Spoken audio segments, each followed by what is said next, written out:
आज मुख्यमंत्री ठाकुर सुखविंदर सिंह सुक्खू ने 350 करोड़ रुपए से बनने वाले जूलॉजिकल पार्क का शिलान्यास किया।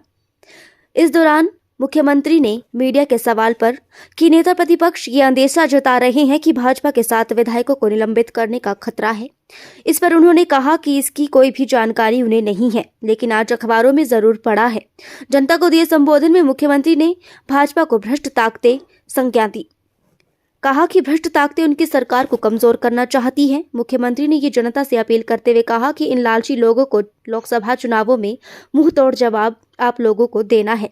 वहीं जनता को संबोधित करते हुए मुख्यमंत्री ने कहा कि देहरा से एक कहावत हुआ करती थी कि देहरा कोई नहीं तेरा, लेकिन देहरा आज से हमारा हुआ। आप देहरा में विकास की गंगा बहती हुई देखेंगे, जिसकी शुरुआत आज मां बंगलामुखी के देवस्थान से हुई है। वहीं मुख्यमंत्री ने भाजपा पर जमकर प्रहार भी किए। उन्होंने कहा कि कुछ भ्रष्ट ताकतें हमारी सरकार को कमजोर करना चाहती हैं। नेता प्रतिपक्ष जयराम ठाकुर के मन में सत्ता की भूख है। उन्होंने कहा कि मैं एक आम परिवार से उठकर मुख्यमंत्री बना हूं, आम लोगों के लिए काम कर रहा हूं।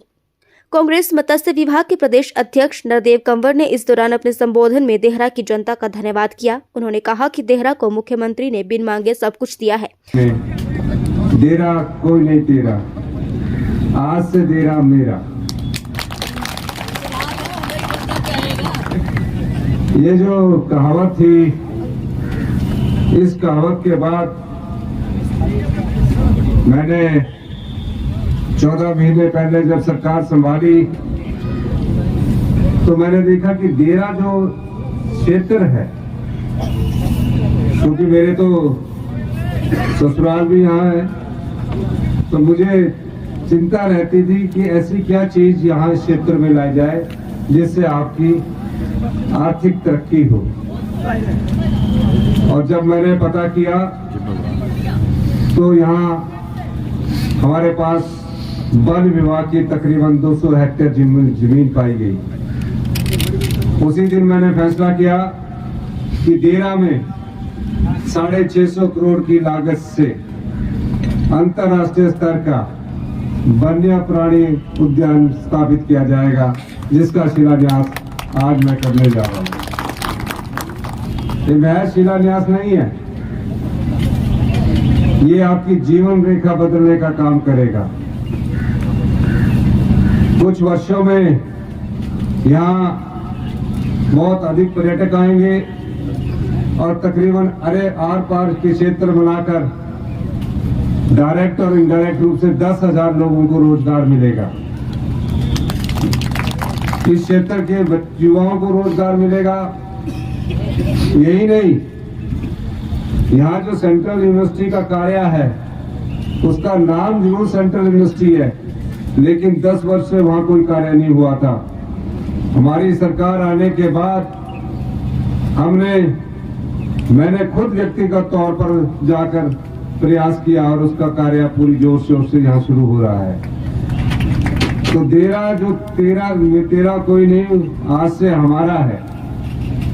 मैं ये भी जानता हूँ कुछ भ्रष्ट ताकतें हमारी सरकार को कमजोर करना चाहती है, और जिस प्रकार भारतीय जनता पार्टी की विपक्ष के नेता जयराम ठाकुर जी के मन में सत्ता की भूख है, वो कभी पूरी होने वाली नहीं है।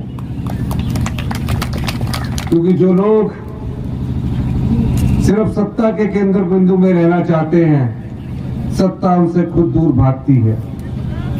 14 महीने की सरकार में हमने समाज के अंतिम व्यक्ति तक पहुंचने की कोशिश की।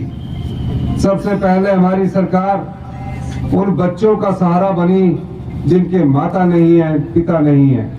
उसके बाद उन विधवाओं माताओं के बच्चों को हमारी सरकार ने इस बजट में, जिनके बच्चे 0 से 1 साल से 27 साल की उम्र के होंगे, वो चाहे MBBS करना चाहते होंगे, IIT करना चाहते होंगे या उच्च शिक्षा ग्रहण करना चाहते होंगे, उनके सारा खर्च, स्कूल की फीस से लेकर कॉलेज की फीस से लेकर हॉस्टल तक का सारा खर्च हमारी सरकार उपलब्ध करवाएगी।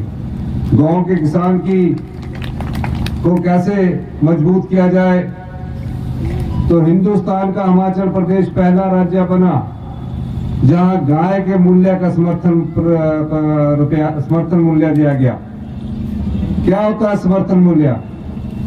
यानी कि हम गाय का दूध 45 रुपए किलो खरीदेंगे, अगर गाय का दूध उससे कम पैसे में बिकता है तो हम सरकार उसको खरीद लेगी और उसको 1 किलो के 45 रुपया मिलेंगे। उसी तरह भैंस का दूध सरकार 55 रुपए किलो खरीदेगी और 55 रुपए से ऊपर और 45 रुपए से ऊपर वो जनमानस को खुले बाजार में बेच सकता है।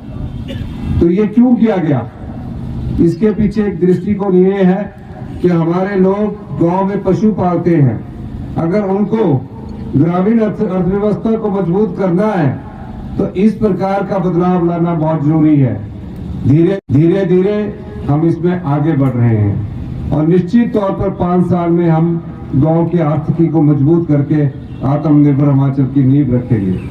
मैं ये भी कहना चाहता हूँ, जो ये मंसूबे पाल रखे हैं कि हम खरीद फरोख्त करके हम सरकार बनाएंगे, हमारी सरकार उनके मंसूबों को पूरा नहीं होने देंगी। और ये मैं दावे के साथ कह सकता हूं, हम लोग राजनीति में आए हैं, आम परिवार से उठकर हमने अपने राजनीतिक विचारधारा और 30 साल के लंबे संघर्ष के बाद जब मैं मुख्यमंत्री के पद पर पहुंचा तो मेरे मन में आम आदमी के लिए पीड़ा थी, आम आदमी के लिए दर्द था, गरीब का दर्द मेरे सीने में था, किसान की मजबूरी मेरे हमेशा दिमाग में रहती थी कि कैसे उनको मजबूत किया जाए। लेकिन कुछ शक्तियां इस लोकतंत्र को कमजोर करने के लिए कोशिश कर रही है। अभी हमें 5 साल चुनने का वक्त मिला, हमें 5 साल सरकार चलाने का जनता ने हक दिया है। इस हक को छीनेगा तो जनता हमारे साथ कंधे से कंधा मिलाकर खड़ी होगी। क्या आप चाहते हैं कि आप इन जो भाजपा विरोधी ताकतें हैं और जो लोग सत्ता के लालच में कुर्सी प्राप्त करना चाहते हैं, उसका मुंह तोड़ जवाब आप आने वाले लोकसभा चुनावों में देंगे? आप चाहते हैं? सब लोग हाथ खड़ा करके बताइए, पूरी जोर से हाथ खड़ा करके बताइए। और मैं आपको वादा करता हूं, देरा में 3 क्षेत्र आते हैं। संजय रतन जी मेरे साथ यूनिवर्सिटी टाइम से पढ़ते हैं, मेरी क्षमता को भी जानते हैं, मेरी लड़ाई लड़ने की ताकत को भी जानते हैं। 2 बार ये विधायक रह चुके हैं। रायपुर से सुरेंद्र मरकोटिया जी बहुत कम वोटों से चुनाव हारे और यहाँ से राजेश शर्मा जी को पार्टी ने प्रत्याशी बनाया था, वो भी बहुत कम वोटों से हारे। ये 3 क्षेत्र आते हैं। कुछ समय बाद आप इस देरा में विकास की वो गंगा देखेंगे जिसकी शुरुआत मैं आज कर चुका हूं। आप इस मंच के माध्यम से जो मैं कह रहा हूं उसको रिकॉर्ड करके देख रखना। कुछ समय बाद आप देरा के इन तीनों क्षेत्रों में विकास की वो गंगा देखेंगे कि आपको महसूस होगा कि आपकी जो आर्थिकी मजबूत हुई है वो क्षेत्र के विकास से हुई है। क्योंकि अभी तीसरी एक और हमारी रैली है आज नगरोटा में। मैं तो सिर्फ यह शिलान्यास करने आया था और बगलामुखी के चरणों में शीश अर्पित उन्हें अपने प्रार्थना करने आया था। इन्हीं शब्दों के साथ मैं सिर्फ ये कहना चाहता हूँ कि देरा की जनता का कोई घबराने की जरूरत नहीं है, हम उनके साथ हैं। आपके विकास में मेरा पूरा योगदान रहेगा। बहुत बहुत धन्यवाद। जय हिंद, जय भारत। धन्यवाद महोदय। हमारा निवेदन रहेगा मत्स्य विंग के अध्यक्ष श्री नवदेव कमर जी से धन्यवाद प्रस्ताव।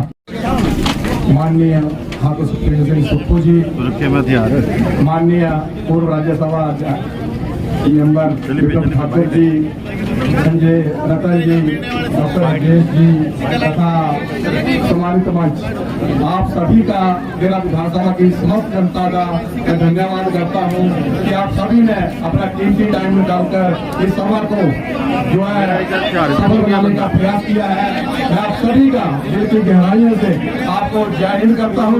धन्यवाद।